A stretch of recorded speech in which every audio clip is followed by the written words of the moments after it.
ഈ സ്ട്രൈക്ക് പ്രൈസിന്റെ മേളിലോട്ടുള്ളത്. ഇപ്പൊ ഈ ഒരു പോർഷനിൽ നിൽക്കുന്നതാണ് ഇൻ ദ മണി എന്ന് പറയുന്നത്. എന്ന് വെച്ചാൽ സ്ട്രൈക്ക് പ്രൈസ് ഇനി ഈ ഒരു ഏരിയയിലേക്കാണ് കയറാനുള്ളത്.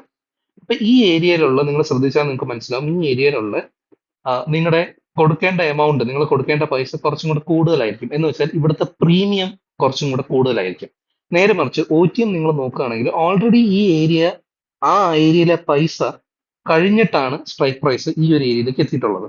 അതുകൊണ്ട് ഔട്ട് ഓഫ് ദ മണിയിലെ പ്രീമിയം കുറവായിരിക്കും. നിങ്ങൾ ഔട്ട് ഓഫ് ദ മണി ഏറ്റവും താഴേക്ക് പോയിക്കൊണ്ടിരുന്നാൽ അവസാനം അത് പൂജ്യത്തിലേക്കായിരിക്കും നിൽക്കുന്നുണ്ടാവുക.